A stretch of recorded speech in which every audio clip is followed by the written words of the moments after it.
La semana pasada se cumplió el plazo dado por un juez federal en los Estados Unidos para que las familias de migrantes que fueron separadas en la frontera por las autoridades de inmigración bajo las nuevas normas dadas por la administración del presidente Donald Trump sean reunificadas, porque como parte de la política de intimidación para que quienes quieren migrar a Estados Unidos se sientan intimidados y no lo hagan, especialmente en los países centroamericanos de mayor sufrimiento, el gobierno de Trump decidió tomar una serie de medidas intimidatorias, o sea, específicamente dirigidas a desanimar y desalentar a las personas que por circunstancias legales, por circunstancias criminales, por circunstancias económicas, se ven obligados a dejar su propio país y buscar mejores condiciones en el norte. Y las caridades católicas de Estados Unidos, especialmente en las regiones de frontera, en las que me consta, porque yo lo he visto personalmente en la diócesis de El Paso y en la arquidiócesis de San Antonio, en Texas, las caridades católicas han servido como lugares de reunificación de estos hermanos migrantes, donde finalmente padres se han visto con sus hijos, ¿no? En escenas conmovedoras, pero también trágicas, porque en el caso de los niños menores, por ejemplo, especialmente una niñita de 2 años que había sido separada varias semanas de sus padres, esta niñita no reconoció a sus padres en primera instancia y no sabemos qué huella ha dejado esa separación en esta niñita o en otros niños de 4, 5, 6, 7 años, ¿no? Hemos visto mejores reacciones en niñitos un poco mayores, de 11, 12 años, o adolescentes mayores que son capaces de comprender, para quienes la comunicación telefónica es útil, ¿no? Porque por lo menos se permitía una comunicación telefónica después de mucho bregar, ¿no? Entonces, en este escenario actual, hay que felicitar y agradecer a esta decisión judicial que obliga a la administración a juntar los padres con los hijos que han sido separados en la frontera. Y, sin embargo, existen muchas condiciones en la frontera que siguen siendo tremendamente hostiles y lo más importante es que son inhumanas. Este es el tema más importante, porque la doctrina social de la Iglesia reconoce dos derechos que tienen que balancearse. El derecho de una persona a migrar para buscar una mejor situación para sí y para su familia, especialmente para su familia, y el derecho de una nación a controlar sus fronteras. Es obvio que ninguna nación es una nación si no tiene fronteras y si no es capaz de controlar el tráfico de un lado a otro. Y si no es capaz de determinar de alguna forma quién entra y quién no entra. Pero este derecho tiene que contrapesarse con el derecho de las personas que están en situaciones extremas para poder inmigrar, para poder migrar, y especialmente para buscar asilo, ¿no? El asilo es una forma de migración más dramática y que es internacionalmente reconocida como una razón para migrar.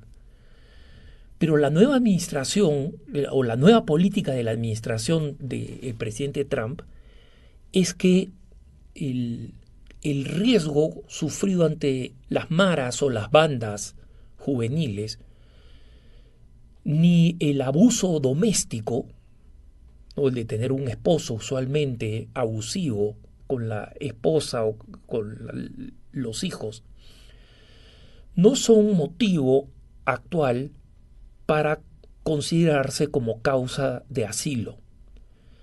Y ese es el caso de la gran mayoría de personas que vienen por lo menos de Centroamérica, ¿no? Es menor el caso de México, aunque también existe ese caso, pero esta situación es importante porque afecta principalmente a los hermanos de Honduras, de Guatemala y de El Salvador, de una manera prioritaria.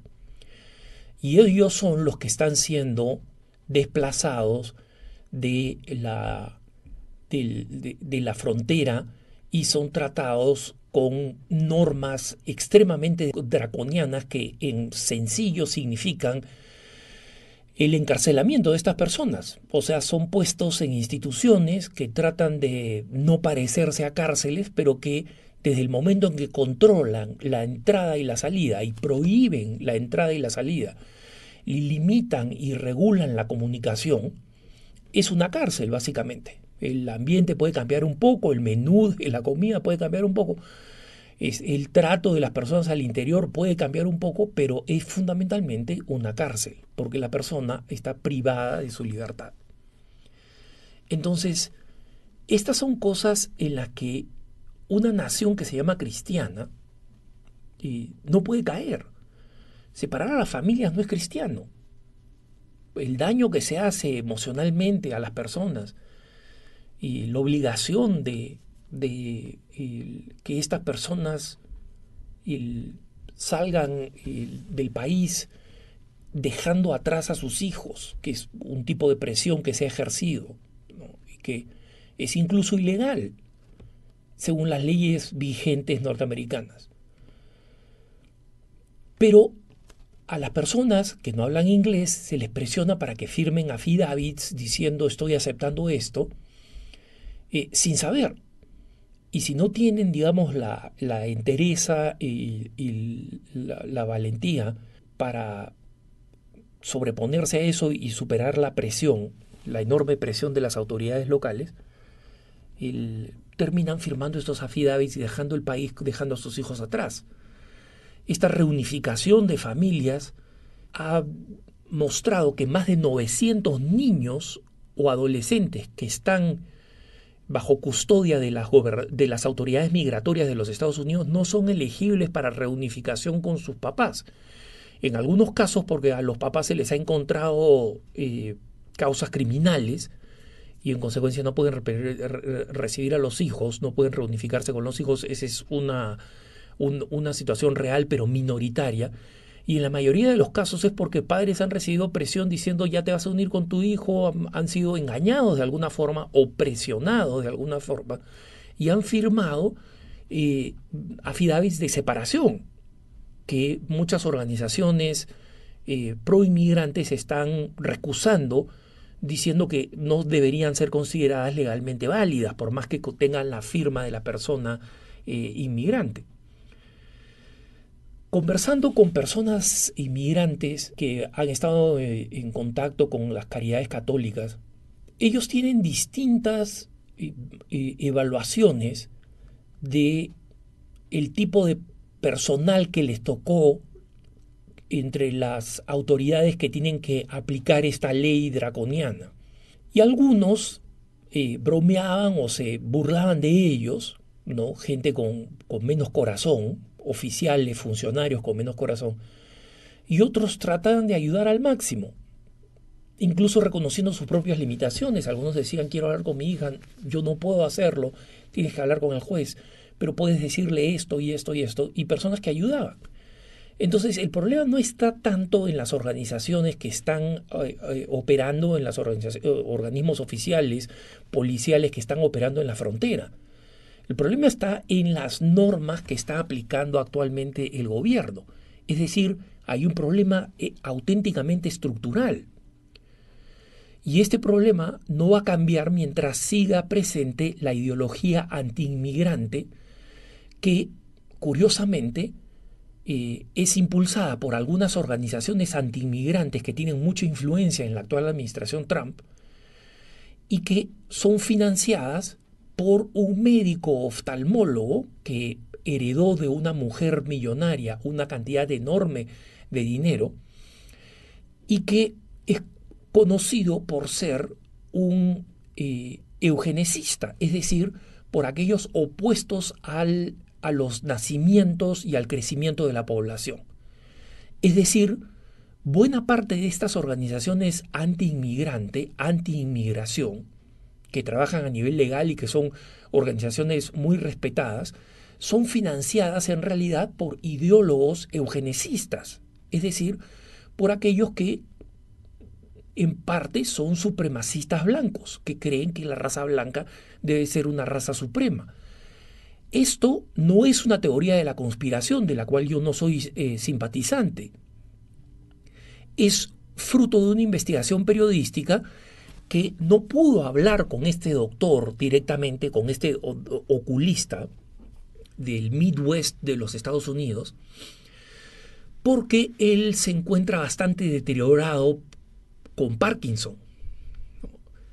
Pero el instituto que él preside y que recibió toda esta fortuna de una multimillonaria de la familia Mellon, que es una de las más ricas en la historia reciente, en la historia moderna de los Estados Unidos, es una persona que ha publicado artículos y está en récord públicamente, es decir, no, acá nadie ha hablado de cuestiones de chismes, ¿no? Que, oye, yo escuché que él decía en tal o cual circunstancia. No.